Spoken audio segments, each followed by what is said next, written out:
Hi guys, this is Geet and welcome to English with Geet. आज हम सीखेंगे 20 daily used English sentences जो I think आपको बहुत हेल्पफुल लगेंगे डे टू डे लाइफ में। हमेशा की तरह पहले मैं आपको हिंदी में बोलूंगी, फिर धीरे से इंग्लिश में बोलूंगी, फिर 2 बार इंग्लिश में प्रॉपर टोन और प्रोनाउंसिएशन के साथ बोलूंगी। आप मेरे साथ साथ बोलिए अपनी इंग्लिश इंप्रूव करने के लिए, और ये वीडियो एंड तक जरूर देखना बिकॉज एंड में मैं आपका क्विज लूंगी। तो चलो शुरू करते हैं। अगर आपने इंग्लिश में कहना हो मुझे सुसु आई है, आप कहेंगे I need to pee। मेरे साथ कहिए I need to pee। I need to pee।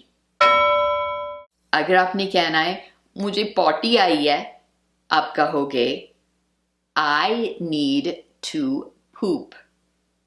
मेरे साथ कहिए I need to poop। I need to poop। अगर आपने कहना हो आपका हुक्म सराखों पर, आप कहोगे Your wish is my command। मेरे साथ कहिए Your wish is my command। Your wish is my command। मुझसे जुबान मत लड़ाओ। Don't talk back to me। Don't talk back to me। Don't talk back to me।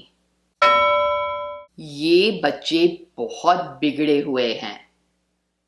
These children are spoiled rotten। These children are spoiled rotten। These children are spoiled rotten। अगर आपने कहना हो एक नी वाला चख के तो देखो, आप कहोगे try a bite। मेरे साथ कहिए try a bite।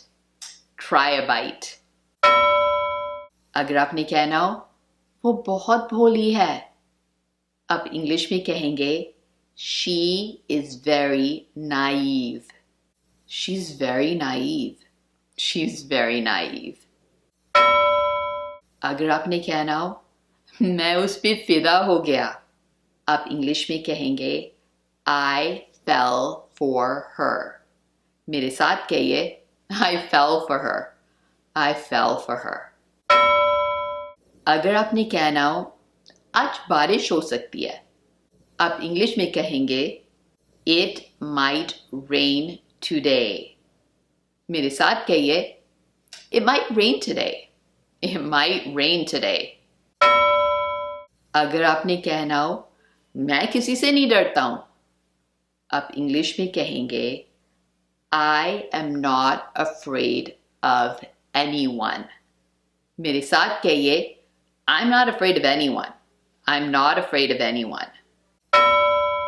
अगर आपने कहना हो तुम्हें शर्म आनी चाहिए, आप इंग्लिश में कहेंगे You should be ashamed of yourself।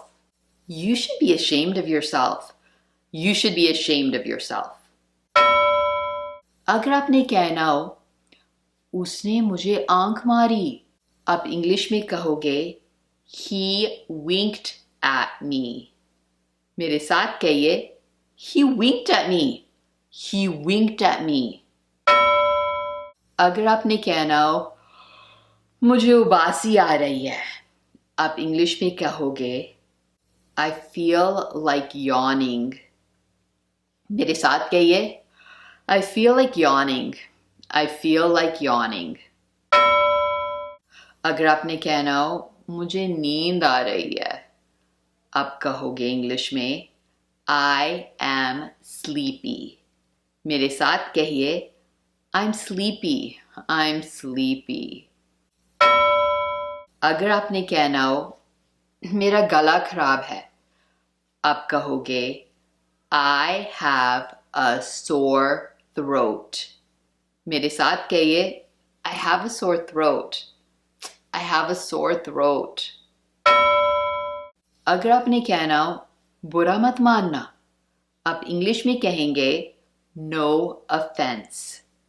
मेरे साथ कहिए No offense। No offense। अगर आपने इंग्लिश में कहना हो उन्होंने भाग के शादी कर ली, आप इंग्लिश में कहोगे They eloped। मेरे साथ कहिए They eloped। They eloped। अगर आपने कहना हो आप यहाँ कैसे? आप इंग्लिश में कहेंगे What brings you here? मेरे साथ कहिए What brings you here? What brings you here? अगर आपने कहना हो गुदगुदी करना बंद करो, आप इंग्लिश में कहेंगे Stop tickling me. मेरे साथ कहिए Stop tickling me. Stop tickling me. अगर आपने कहना हो ये सबके साथ होता है, आप इंग्लिश में कहेंगे It happens with everyone. मेरे साथ कहिए It happens with everyone. It happens with everyone. चलो अब आपकी बारी है. मैं 5 सेंटेंसेस हिंदी में बोलूंगी, आपको उनकी इंग्लिश ट्रांसलेशन कमेंट्स में लिखना है. Let's start. Sentence number 1. मुझे बहुत तेज भूख लग रही है. Sentence number 2. वो जुड़वा हैं. Sentence number 3. उसने मुझे धक्का दिया. Sentence number 4. तुम इतनी जिद्दी क्यों हो? And sentence number 5. तुम एकदम ठीक बोल रहे हो. तो ये सेंटेंसेस ट्रांसलेट करके आपको कमेंट्स में लिखना है, इससे आपकी इंग्लिश इंप्रूव होगी. आई होप ये वीडियो आपको पसंद आया हो. अगर हाँ तो लाइक जरूर करना, कमेंट जरूर करना. अगर आपने अभी तक मेरे YouTube चैनल को सब्सक्राइब नहीं किया है तो अभी के अभी सब्सक्राइब करो, बेल बटन दबाओ और मेरे साथ जुड़ जाओ. चलो अगली बार मिलते हैं. Bye guys, love you.